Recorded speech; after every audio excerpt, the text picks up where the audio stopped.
So I just want to introduce to you marketing manager of BurgerFuel Worldwide. This is Alexis Lam, or Lex as he wants to be called.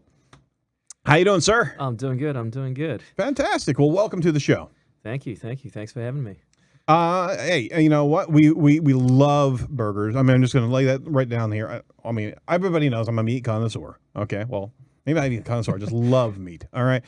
But I have heard such amazing things about BurgerFuel. You've come all the way from New Zealand with 88 locations in 6 different countries, and you've opened your first location here in Broad Ripple, Indianapolis. Can you tell us a little bit about BurgerFuel and why you're so different?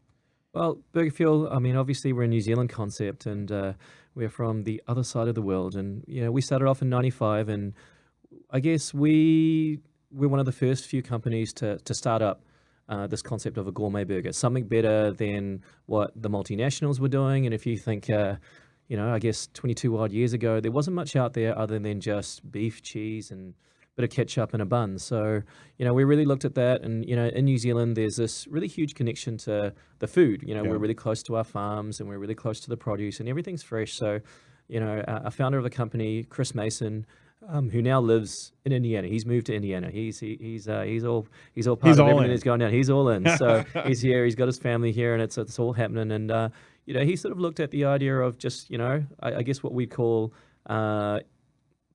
everybody's favorite food vice, and then just going, well, how can you make this better? You know, in terms of how can you use more natural ingredients that are more wholesome, and how can you create a better experience around it, as opposed to just going to a place that's just pumping them out as quick as they can, as fast as they can. And it's just, you know, this idea that I guess he was probably, and he'll hate me for saying this, he probably was the, what you'd say, the first millennial in terms of, you know, this mindset of why should you sacrifice? Why does having something fast and something good value mean that it should be bad quality or that it should be a bad experience? And it's like, no, why not just do everything and have a great burger and have a great experience and have it being at a really nicely valued price. Breaking the concept of you can have quick, cheap, or less quality.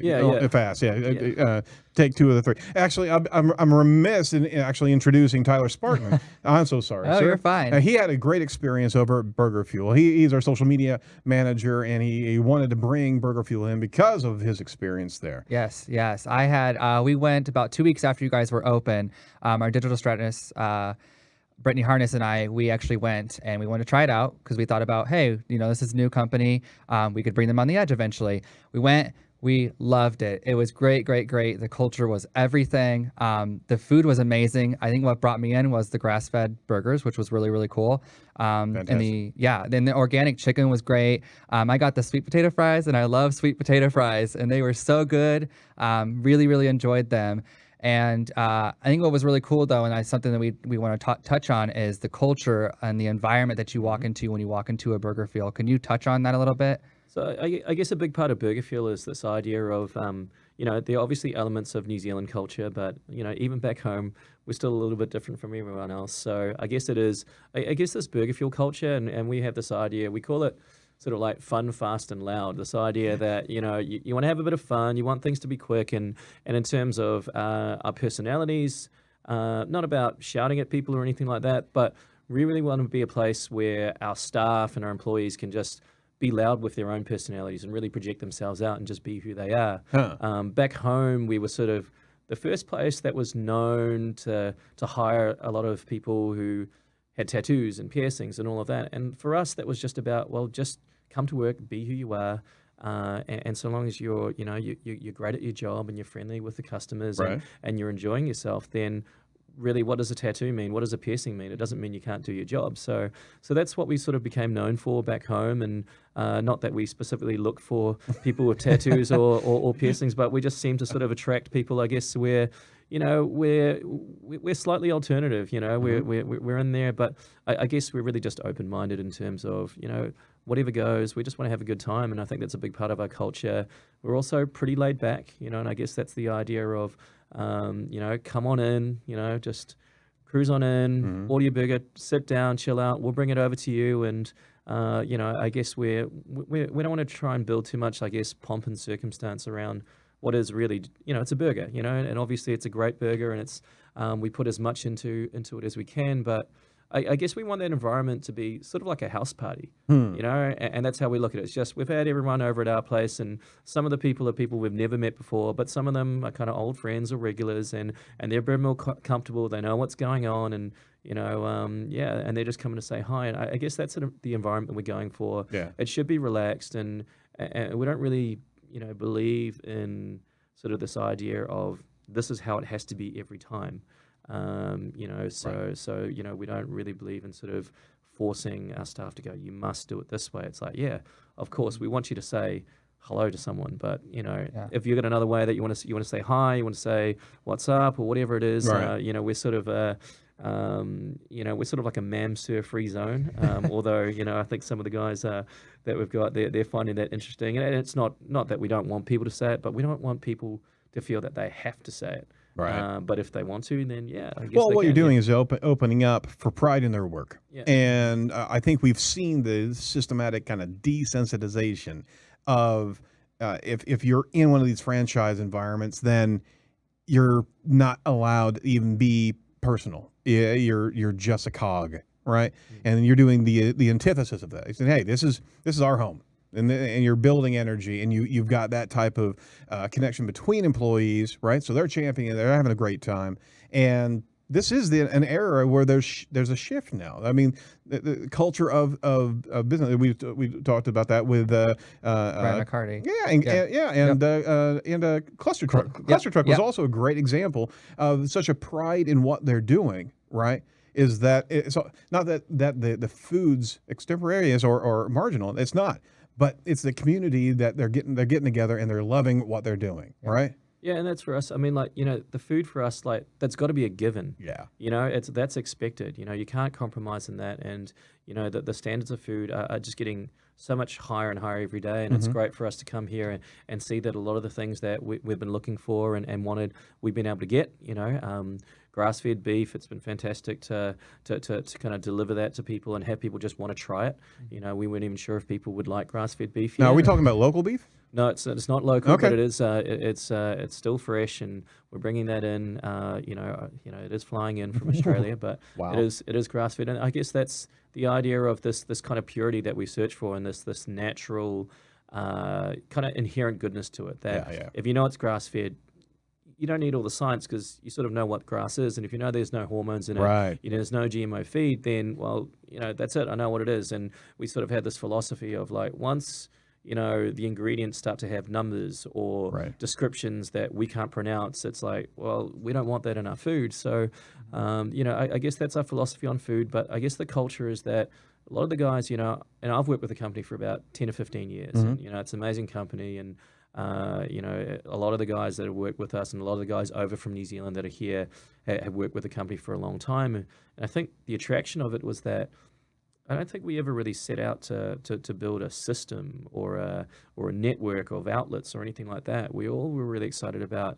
kind of creating this culture and this brand. And, and I think the culture is a big part of it, because we want people to not be robots. We want people to be part of a culture which still has some ideals and some things, but it's all about they're working towards sort of this common purpose of, we call it fuel for the human engine. It's just this idea that, the whole reason you eat is not just because you're supposed to do 3 meals a day or whatever, and it's just something you do. It's actually you eat to live, to enjoy life, to go out and party and kind of get into the things you're passionate about. So, I guess the best food that you get in is the fuel that you put in to him is, I guess, the outputs. And that's how we look at it. I mean, you are what you eat, and I think what you're tapping into is also there is a pushback on all these GMOs, on all these the food industrial complex or whatever that is. I mean, you're answering what a lot of us are screaming for, is that we'll pay more. We want the option, the opportunity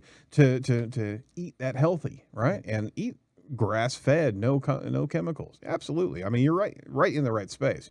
You combine that with a high-energy culture where you can actually have personality and you can dive into these type of free zones to express yourself. Then you got something. That's your brand right there. Yeah, I mean, even I look at that photo, and that's the guy on the left there. His name's Cairo, and he works for us. He's one of our designers, but he also happens to just be a world graffiti champion. So That's him and his awesome. crew, they won the world graffiti championships in Germany twice, and then they just sort of went, Wow. okay, we won it twice. We're out. We're going to carry on doing it. But he runs this program for us, and we call it Creative Suite, and it's this idea that everyone's into creative arts now, where it's videography, photography, or just street art. We also are involved. We always had a big sort of street art and tattoo art sort of kind of, I guess, heritage to our brand. And he came in over here, and one of the things we want to do is to become part of the community and just say, hey, Broad Ripple, thanks for having us. He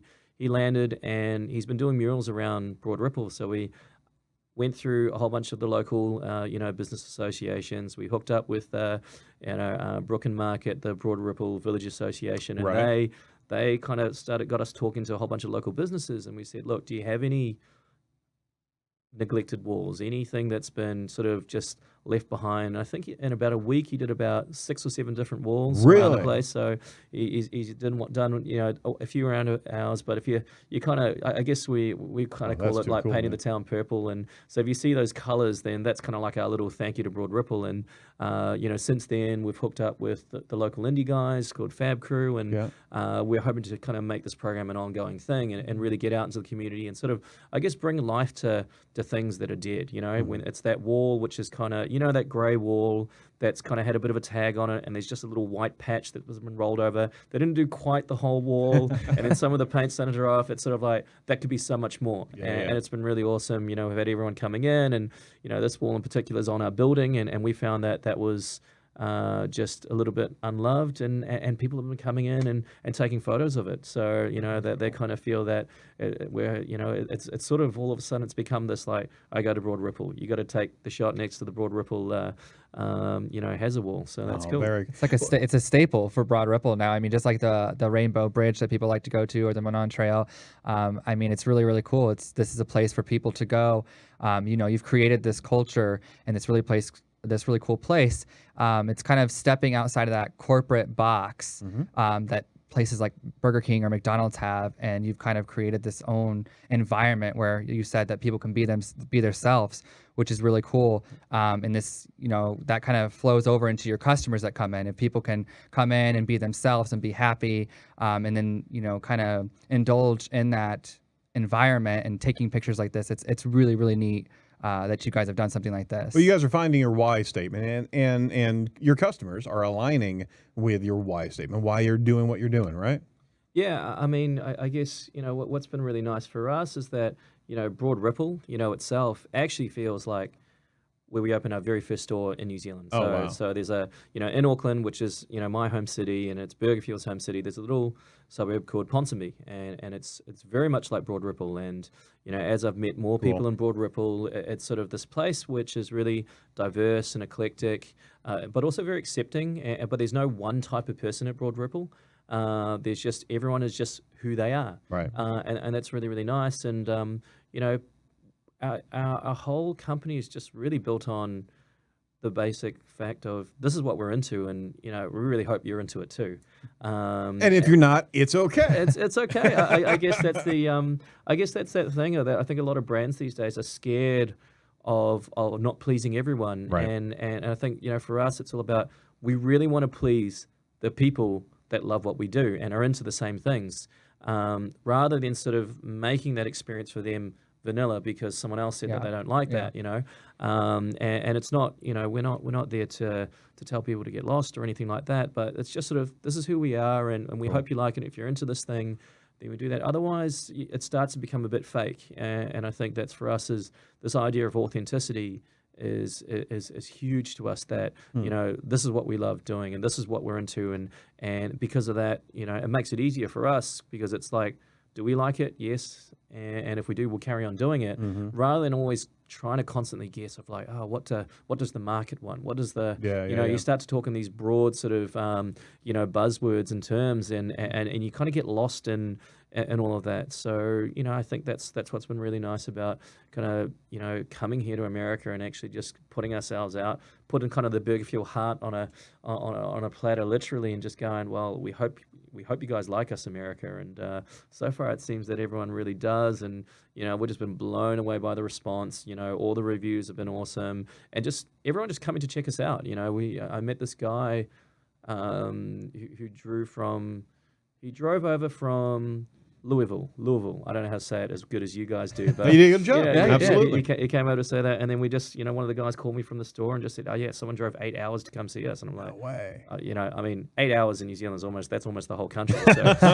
So, so we're trying to get our head around that. So it's been cool, and the passion of the foodies in this place is amazing. Just I definitely have to say a big shout out to the Yelp community. They've been awesome, and There it is. they've really come to just go, hey, there's something new. We want to try it out.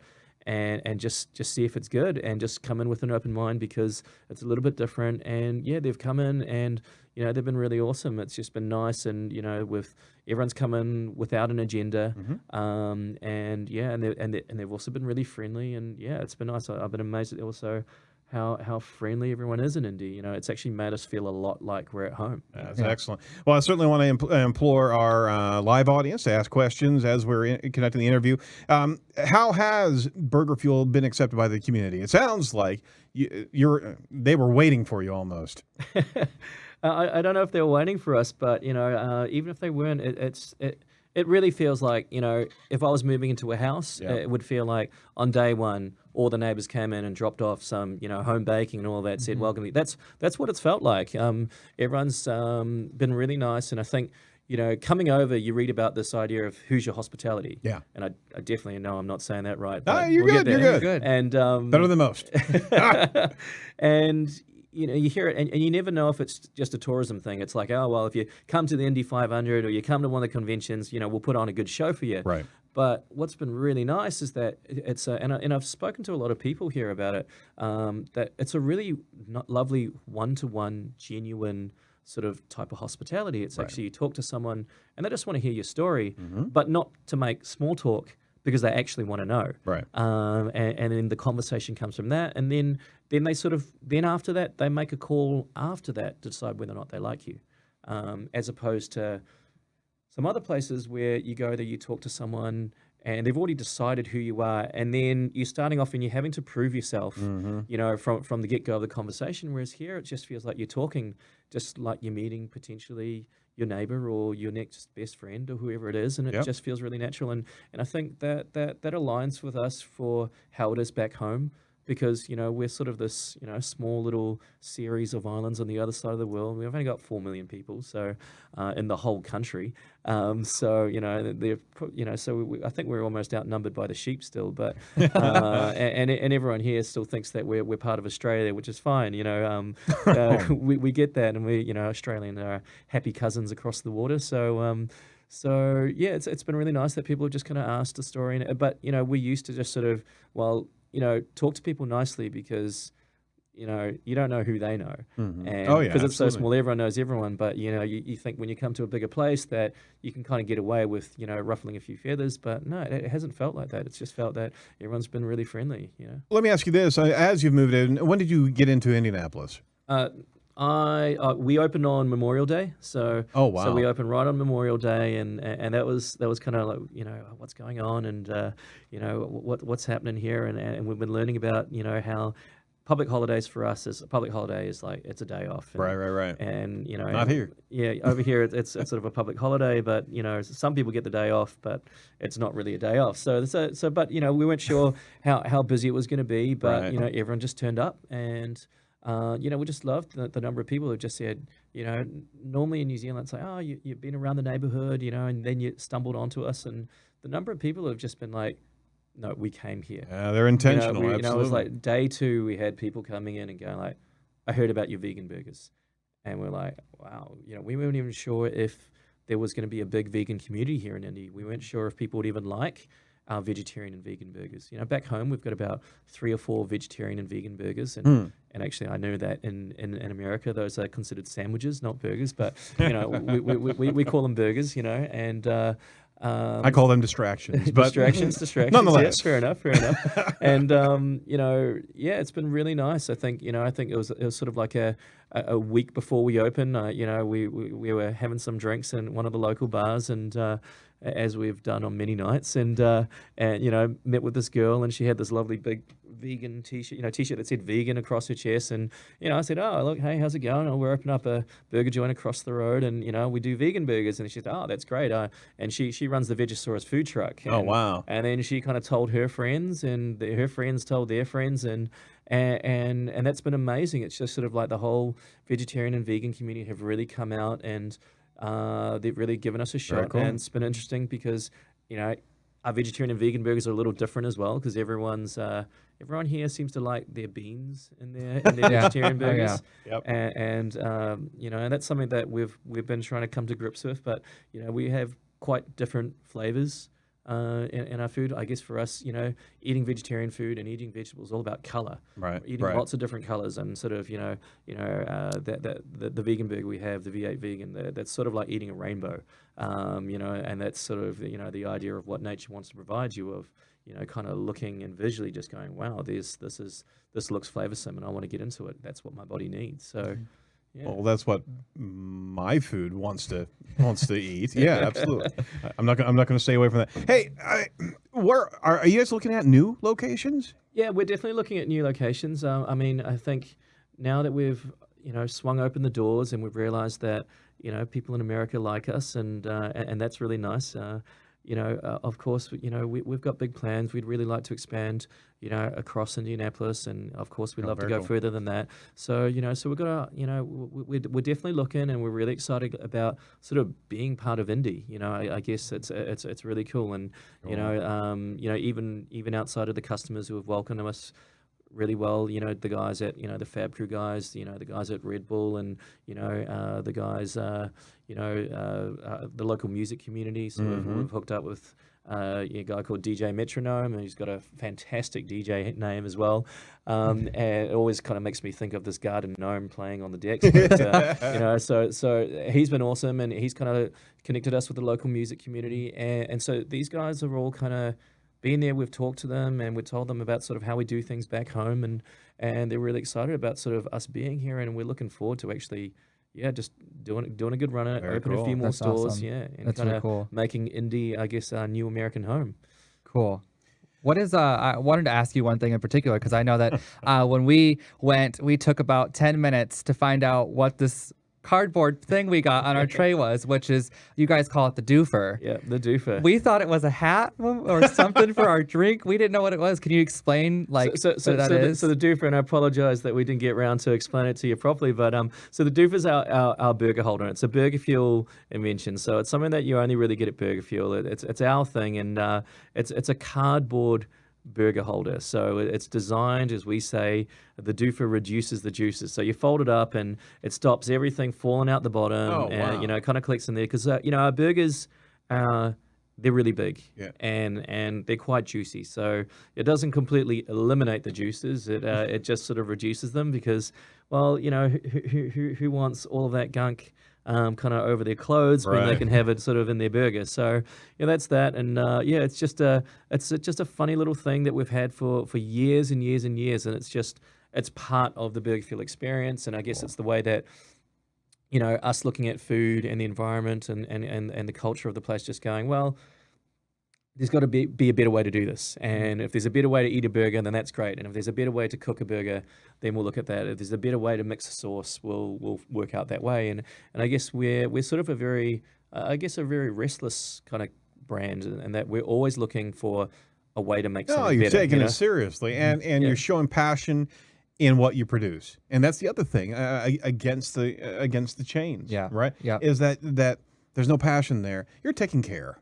And you're showing love into what you're producing, and that's demonstrated by the innovation, by the personalities there, and on top of that, I mean, just what you're producing as a whole is uniquely different as not an eating experience, but I mean, your Thai culture so indelibly to it. Yeah, it's always nice that when people pick up on that, because our head chef, Chris Mills, and he's one of the very many unsung heroes of the BurgerFuel world, and he's been around and he's been over here for quite a long time now, and he's just been tasting everything because you kind of you put the recipe out, but everything's a little different, because the water might taste different, or the brand of olive oil might be different, or the certain sauce that's here might be a little different, or even the produce might be a little different size or something like that, or have a little bit of a different flavor. So he's been coming in tweaking the recipe just to get it perfect, and I think that's because that's food, and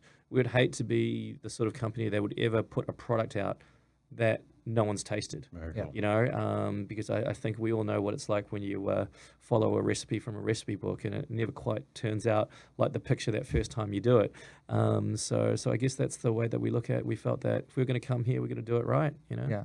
Well, to wrap up, I really appreciate your time. I am seeing here that you've got your own brand of ice cream. It's not only burgers. I haven't What's tried going that on yet. here? Haven't tried that yet.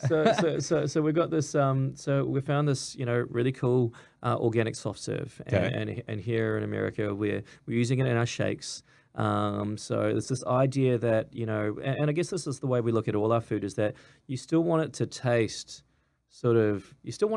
dirty, but you kind of just want it to be as healthy as possible. We never wanted to strip away that idea of that a burger is juicy and awesome, and same as a shake. Right. But if you can get it and it's organic, that's great. And we also have a completely dairy-free almond soy shake, and people have been going crazy over that as well. I have to try that one.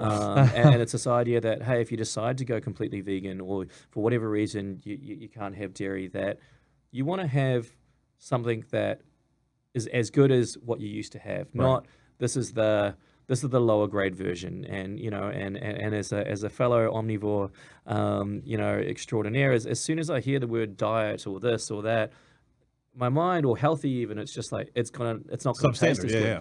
Because it's like I don't want to sacrifice that flavor, and I guess it comes back to that idea of that classic Venn diagram of sacrificing between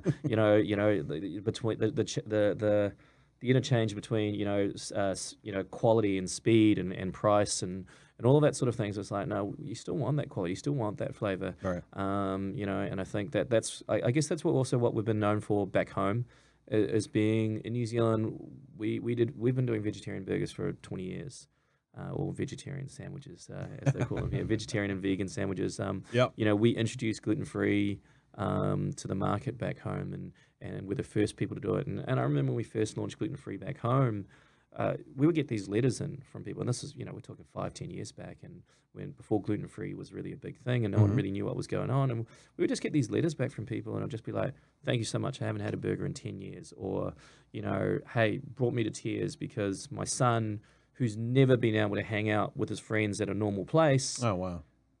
Now he gets to have a burger, and now he gets to be normal, because we all know what it's like when you're a kid. You just want to be as normal as possible. Very cool.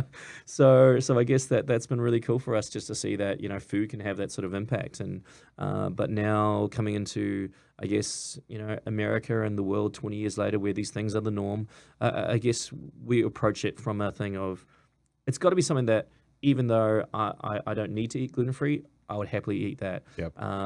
Sure, I'm fine with dairy, but it's got to be something that I would happily drink in terms of a dairy-free almond soy shake. That's a good screening right there. Absolutely. So 88 stores. Yeah. 80 restaurants in 6 countries, and there's no stopping BurgerFuel. Oh, there's no stopping. I mean, hey, look, we're excited to be in it for we're in it for the wild ride. It's been good. Absolutely. It's been a bit of a roller coaster, as it is in many things, but it's been really exciting, and we're loving Indianapolis. Indy has been good to us, and we're loving it here. Very cool. Well, you can check them out over at 6320 Guilford Avenue in Broad Ripple. Check out BurgerFuel on Twitter, at BurgerFuel. Same with Facebook, Instagram, and BurgerFuel.com/US. We'll get you all the information on BurgerFuel. Are you hiring right now? Yeah, we're always hiring. So we're always looking for good people. I mean, we've got big plans to grow. So if anyone wants to jump on a career site, definitely check it out, or just come and have a burger and talk to the staff, and see if you like the place. So we're looking for people to join the BurgerFuel family. So let me ask you. I mean, with the family, you've got all these employees. Do you have a particular name for all the employees, all the family of BurgerFuel? The in-house thing, we call it Bite Club. So that's our crew. So we call it Bite Club, and that's sort of this internal program that we have to invest in the staff. So we have this idea that from a marketing perspective, that a lot of companies, they only worry about marketing to customers, and often marketing to new customers. So our whole thing is about marketing to our staff, and if we're going to do something for the customers, we want to do it for the staff, but also we want to concentrate on our existing customers, because if these two groups of people are happy, then that's what we should focus on, rather than trying to churn and burn. So that's kind of what we build a lot of our brand around. And we've got some awesome staff, and they're loving it. And one of the ways we do that is so a lot of the I didn't realize that no one in America wears denim shorts from a guy's perspective. So I didn't realize that was phased out a little while ago. we didn't realize it was a New Zealand thing. So, but all the denim is from sort of these New Zealand kind of clothing brands that we do, and also the shirts that we do are all designed by these cool street brands that we work with, and we kind of work with them and collaborate with them to come up with these cool things for the staff, so that way they can feel proud about wearing it. And sort of like the food, if it's not something that we would wear, then why would we give it to them? There you go. So yeah. All right. So any final shout out to the Black Club there? Yeah, definitely. Keep on keeping on there in BurgerFuel land, and thank you so much to all our new Indiana staff who have really just who took a chance on us. All of these guys applied for a job, and they were like, who are these crazy guys from New Zealand? And they gave us a shot, and and it's been awesome getting to know them all. Oh, fantastic. All right. Well, thank you so much for your time, Lex. And I'm certainly going to go up there. Yes. I think we're going to be doing a company-wide trip up to BurgerFuel here in the next It's our week new or half so. day of fun. I'm thinking just go there so. for the whole day. They've got alcohol, so I mean, No. we can go up there and do that. All right. Yeah, we even got some Kiwi craft beer. We got these guys called Yeasty Boys, and we managed to. Why didn't we start with that as the I first know, question? I know. Well, it's because it was extremely hard to get alcohol into this country. If I'd known that it was going to be so hard to get foreign beer into this land, I probably would have put cocaine on the menu instead. It sort of probably would have been easier. So, but we got there, and I apologize to everyone who kind of came in to try the New Zealand beer, and it wasn't there in the first couple of weeks. That's my fault. I'm sorry. Oh, wow. But we got there. It's in store, and so shout out to the Yeasty Boys as well, I guess. All right. Well, thank you so much, and we're certainly going to be up there to visit you guys. Cool. Thank you. Thank you And so thanks much. for investing in Indianapolis as well, because that's what we want to see, companies coming in and understanding our hospitality, and you certainly see a huge lift from our community, and thanks for taking a chance here. Oh, no, thanks for having us, Indy. Yeah, absolutely. Thank you.